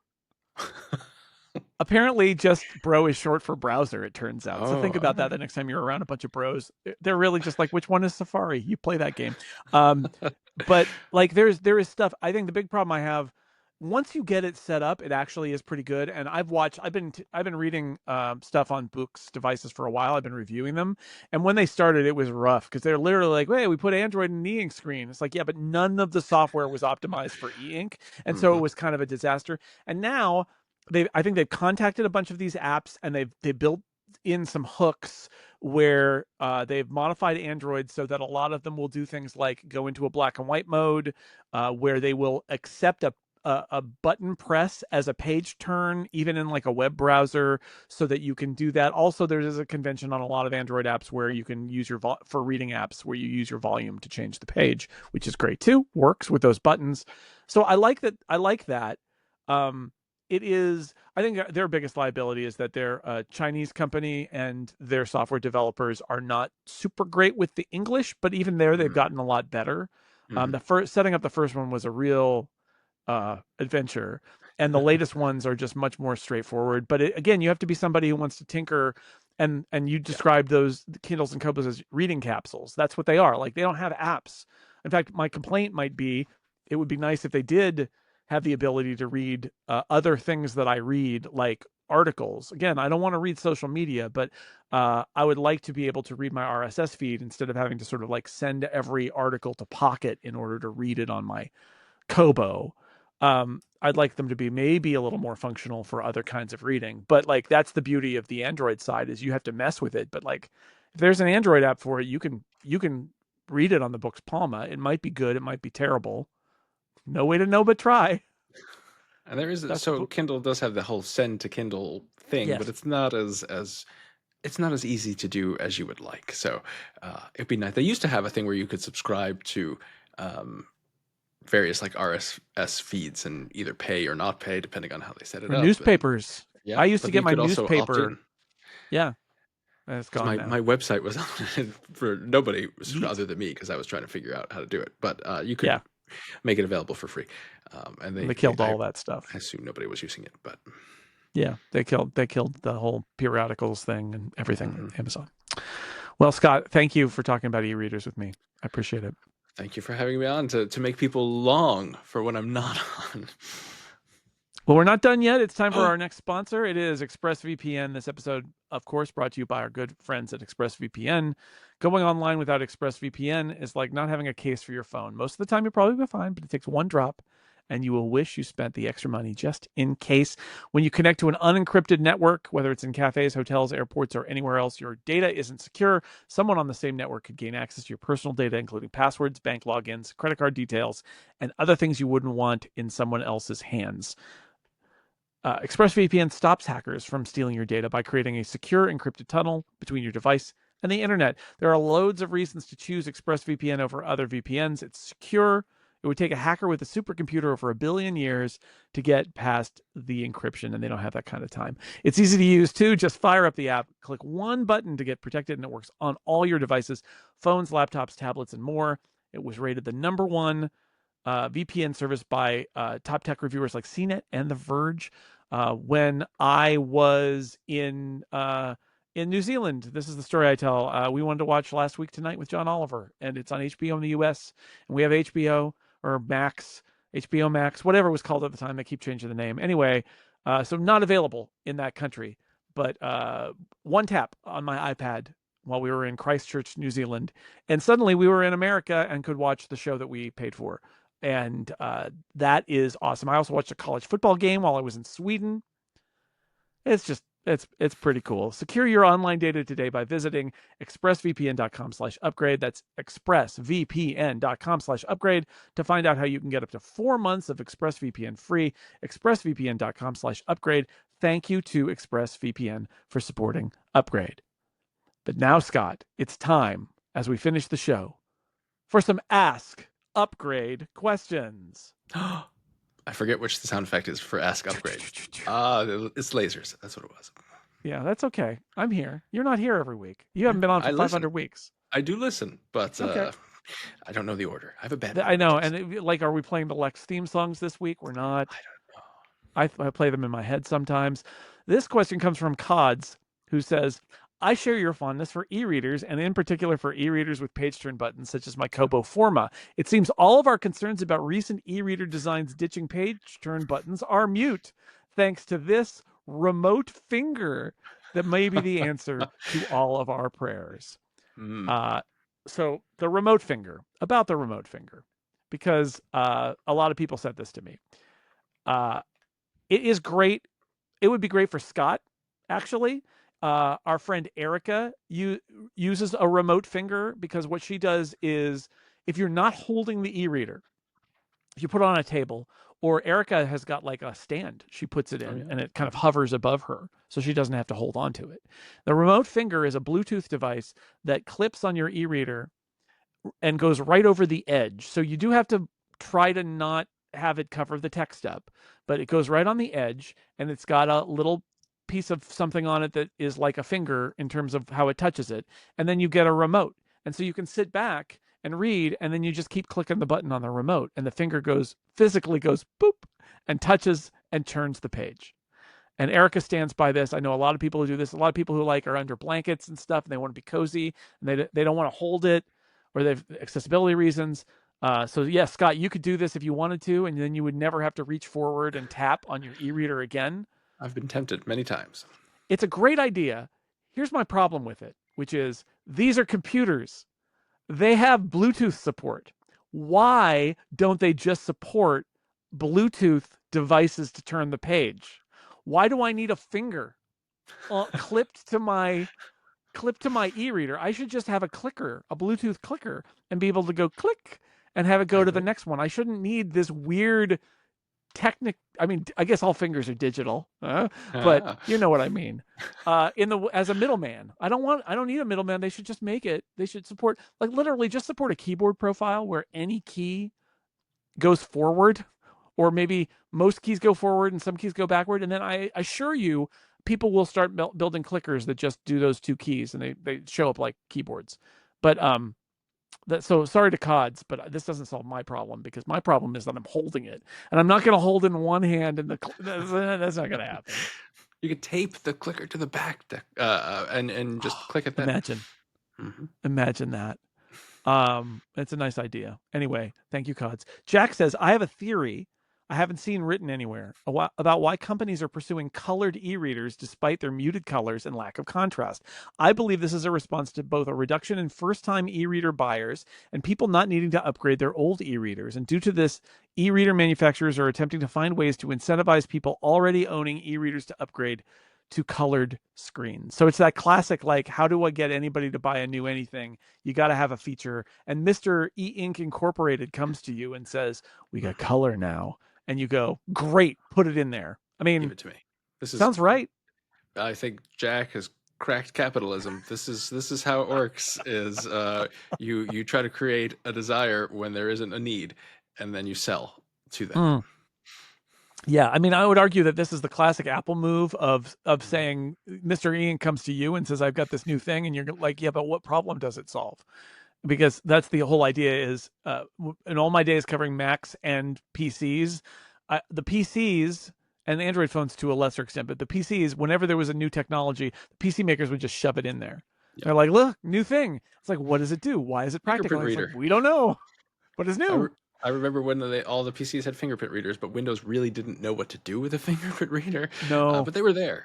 But they were there. It was exciting. So yes, Jack, I think that's it. Is the problem I have with it is that for most use cases that I have, the color is immaterial. I will admit it's nice when I turn it on and the little color thing comes up, but not at the expense of the contrast and reading, which is unfortunate. But maybe they'll get better at that, and then it'll be fine. I do like color more than I thought I would, because I was long like, I don't need any color. But it is nice to have. It's a nice to have, and I agree with you. When the black and white contrast is the same as it is on just black and white Kindles or e-readers, I should say, because they're color all over the place. I will happily have color be the default, but until then, I'm black and white. The screens just need to get better. I don't read very much nonfiction especially that has embedded photos, but that is one of those cases. And back when I read newspapers, it was like this too. Like, I'm not. I mean, if a book's got color photos in it, that's going to be great. The next time I'm going to read a nonfiction book at some point, and there's going to be a color photo on it, I'm going to go, oh, like, right, this is a color Kobo. Oh my God. It's going to be great. It'll be a great moment. I look forward to it. Tom writes, I've happily used an iPad 2 as my primary reading device for years, but now I'm definitely in the market for something new that will make my middle-aged eyes happier. How do the newer iPads compare with the current crop of e-ink devices as an e-reader? Well, it's what you said partially, which is on iPad, you are always going to have the temptation to do other stuff. And I know you could resist temptation, but what's better than resisting temptation is being unable to fulfill the temptation. That's what works for me. Yeah.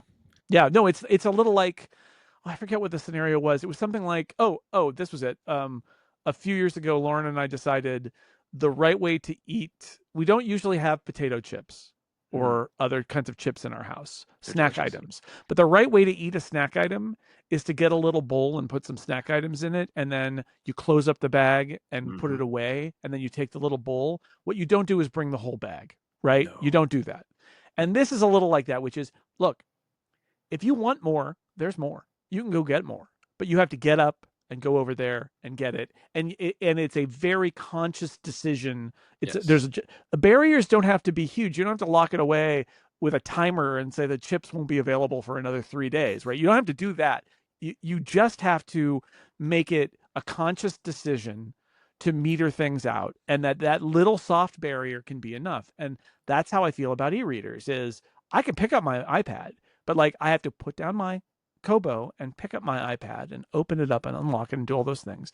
And as a result, I do that sometimes, but most of the time I don't. I'm just reading my book.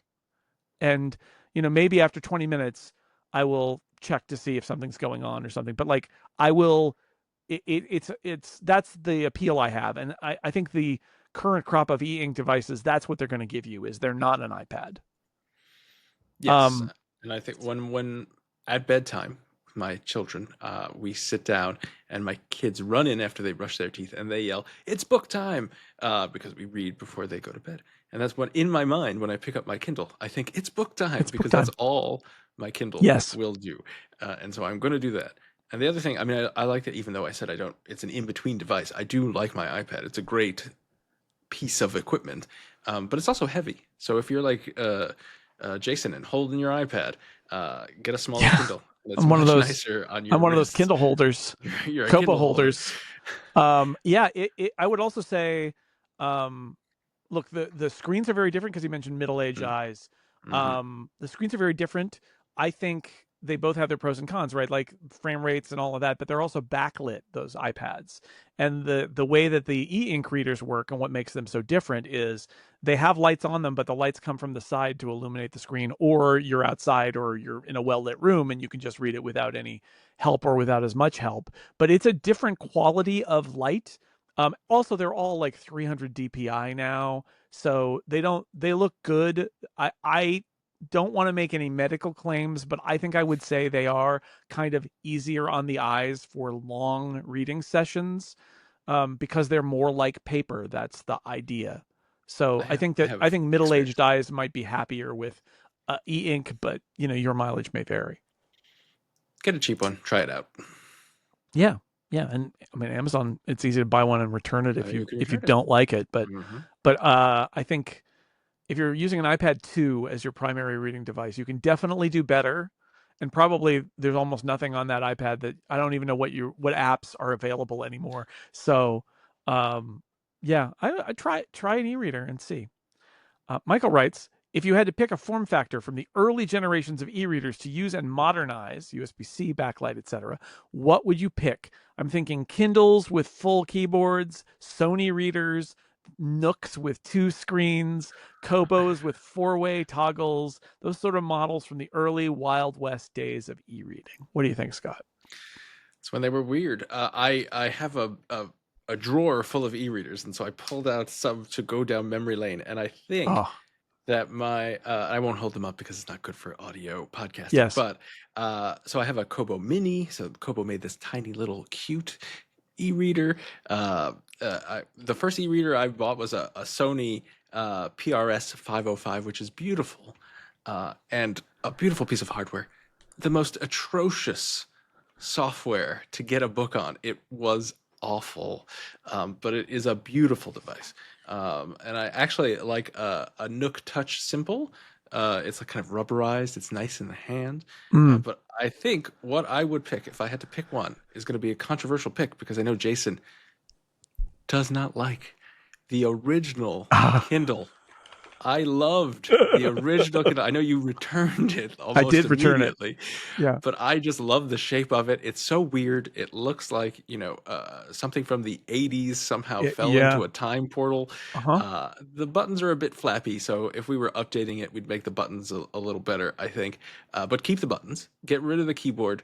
Get rid of the weird silver roller thing. I don't understand. See, I was gonna pick it and say, let's bring the silver roller back. Let's do it. So to do selection, because it wasn't a touch screen, to do selection, there was this stripe down the side, vertical stripe, that could have like a little silver bar on each line. And so you'd roll a wheel and the silver bar would move to a different line, and then you would select it. And that would be how you select that line. It was the weirdest thing. Plus, yes, the 80s shape of it, where the button on the right side, it was like at an angle, like it was the side of a pyramid or something. I was going to mention the original Kindle sort of as a joke, but like, it's so weird and unlike any other e-reader that it would be fascinating to see another take on it. I agree with you. Don't need keyboards. I don't miss keyboards on Kindles at all. And we have touchscreen keyboards now that are good enough for taking notes. And I just, if you want to type that much, I don't know, get out your iPhone or something. I seriously or get a pen. I guess you get a pen now. That's what you do. The one that I wanted to mention is the original Kindle Oasis. It was weird, but what I really liked about the original Kindle Oasis is it came with a cover, a really nice leather cover, and the cover had a battery in it. And so what you could do is, by default, you could just use your Kindle in the case, like if you're a case using kind of person and you got this great Kindle. And then if you take the battery off of it, it has much lower battery life. It's a little like AirPods and an AirPods case, because you could charge the main device from this auxiliary battery, or you could charge them both together. But what it meant is, if you took the case off, the whole thing gets way lighter and way thinner. Right. And it was like the thinnest e-reader, lightest e-reader I've ever used. Very pleasant to hold. It was tiny, but like I can see why maybe Amazon was like, this is too many moving parts and it's too complex and people don't care. We'll just put the battery in it and that's fine. That's okay. But as somebody who now, at least when I travel, I use a case. The idea that I could have an e-reader with enough battery to get me through some reading sessions, and then when I pop it in the case, it recharges off the battery in the case. But when it's out of there, I don't have to hold that battery up, and it's way lighter. I kind of miss it. I kind of miss that original Kindle Oasis, as weird as it was. I kind of liked it. Well, the thing the thing it shares with the original Kindle is it has kind of a contour to it, right? When you take the battery case off, it's got a thick side and a very, very thin side, and you just hold the thick side naturally, right? And it feels which is what good. The Kobos do for the most part. Exactly.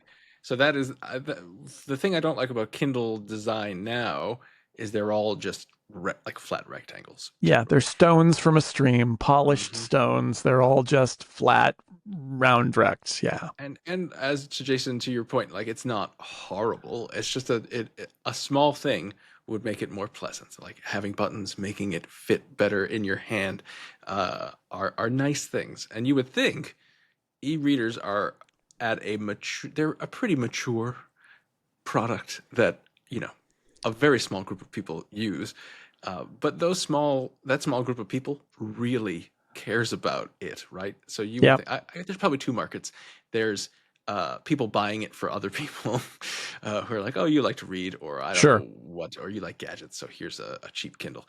But then there are the other people like you and I who really like to read and really care about the reading experience, and that's why I think Amazon was clever to have basically two segments. They have the cheap Kindles and the super expensive Kindles, but I would like them to do more in the super expensive Kindles. Yeah, I agree. There is, I think, in the cheap Kindle category, I would also put people like our friend Casey Liss, who like mostly doesn't read, I think, a lot in general, but goes on vacations and wants like a beach read and all of that. And I have several times given him the, here's the right super cheap e-reader to buy right now, because he doesn't want features. And it used to be, now I would say the Paperwhite only because it's like waterproof and like there are advantages to it. But and that's fine. Like, I think that's a reasonable market. I wish there was more of a market for the people who care a little bit more about them, like you said, but